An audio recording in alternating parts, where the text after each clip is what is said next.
Hello সবাইকে। আজ সকালে একটু হাজব্যান্ড বাজারে গিয়ে পার্সে মাছ পেয়েছিল, কয়েকটা পার্সে মাছ নিয়ে এসছে, আর নিয়ে এসছে একটা মাছের মাথা।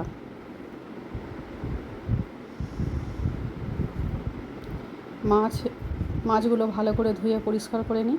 ভালো করে পরিষ্কার করে ধোয়া হয়ে গেছে। এবার মাছগুলোতে ভালো করে নুন আর হলুদ মাখিয়ে কিছুক্ষণ রেখে দেবো। ভালো করে নুন হলুদ মাখানো হয়ে গেছে।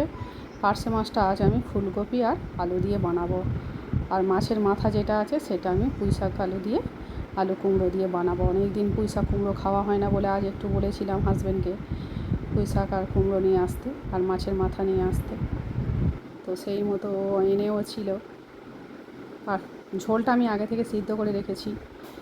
এবারে কড়াইতে সর্ষের তেল দিয়ে পার্সে মাছ কটা কয়েকটা একটা একটা করে দিয়ে ভাজা করে নিয়েছি।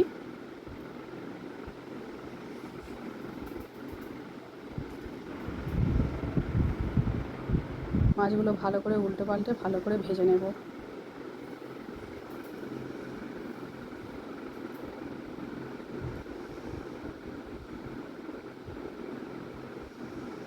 মাছগুলো ভাজা হয়ে গেছে, এবারে তুলে নেব। নিয়ে কড়াইতে একটু যে তেলটা ছিল ওতে একটু পাঁচ ফোড়ন, একটু গ্রেট করা আদা, একটু জিরে ধনে বাটা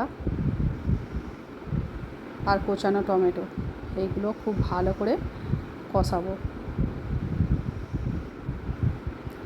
ভালো করে কষানো হয়ে গেছে, মশলা থেকে সুন্দর তেলও ছেড়ে দিয়েছে। এইবারে ফুলকপি আলু, যেটা আমি আগে শুধুমাত্র নুন হলুদ আর লঙ্কা গুঁড়ো দিয়ে সিদ্ধ করে রেখেছিলাম, সেইটা ওই মশলার মধ্যে ঢেলে দিয়ে ঝোলটা সাঁতাল দিয়ে দেবো।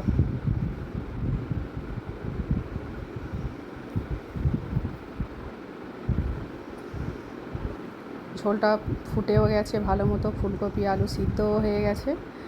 এবারে মাছগুলো দিয়ে ঝোলটা নামিয়ে নেব। ঝোলটা তৈরি হয়ে গেছে।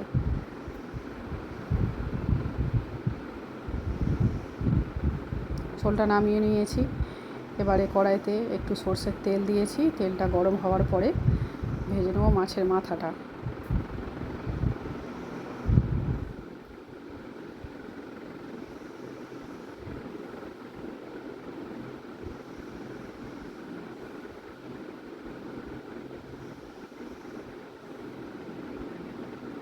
মাছের মাথাটাও উল্টে পাল্টে একটু ভালো করে লাল লাল করে ভেজে নেব। মাছের মাথাটা ভাজা হয়ে গেছে, এবারে তুলে নেব। কড়াইতে একটু পাঁচ ফোড়ন, আর যেহেতু মাছের মাথা দিয়ে পুঁই শাকটা বানাবো তাই একটু পেঁয়াজও কেটে দিয়েছিলাম। পেঁয়াজ পাঁচ ফোড়ন ভালো করে ভাজা ভাজা হয়ে যাওয়ার পরে কেটে রাখা কুমড়ো আর আলুটা দিয়ে দিয়েছি। দিয়ে এবার এটা কুমড়ো আর আলু একটু আলাদা করে একটু লাল লাল করে ভেজে নেব। নিয়ে দিয়ে দেবো কেটে ধুয়ে রাখা পুঁই শাকটা।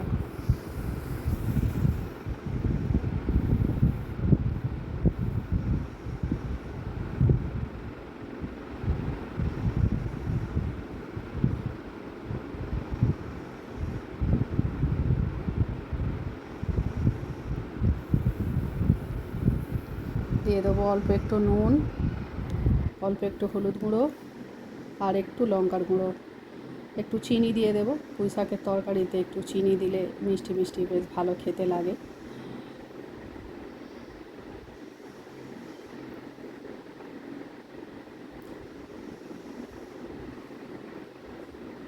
এবারে আমি একটু জিরে বাটা করে রেখেছিলাম, জিরে কাঁচা সাদা জিরে, জিরে একটুখানি শিলে বেটে রেখেছিলাম, সেই জিরেটা দিয়ে দিলাম। দিয়ে অল্প করে জল দিয়ে চাপা দিয়ে দেবো।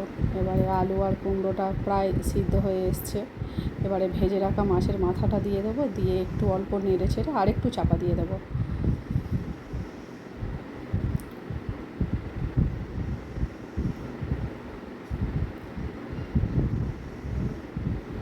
প্রায় তৈরি হয়ে এসছে পুঁই শাক দিয়ে মাছের মাথাটা। আর অল্প একটু জল আছে, জলটা একটু ভালো করে শুকনো করে নিয়েছি।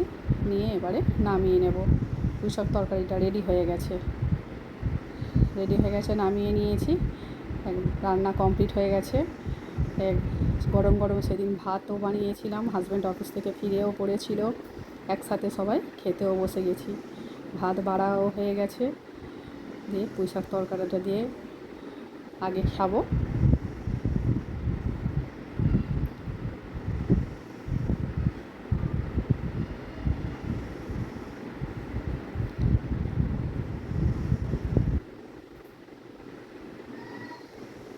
একটু খেয়ে দেখি পুঁই শাক তরকারিটা কেমন খেতে হয়েছিল, নুন টুন কি সব কিছু ঠিক আছে কি, আগে তো দেখা হয়নি।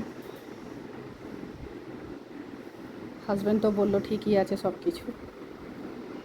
আমিও এবার একটুখানি গালে দিয়ে দেখি পুঁই শাক তরকারিটা ঠিক আছে কি না।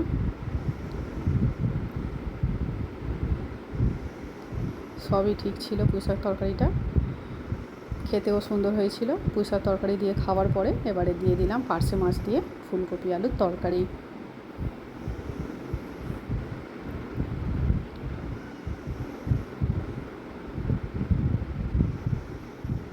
হাজব্যান্ডকে দিয়ে দিলাম, আমি নিলাম।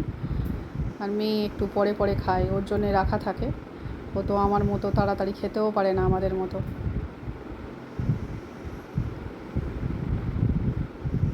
এবার তরকারিটা খেয়ে দেখা যাক নুন টুন সব কিছু ঠিক হয়েছে কি না।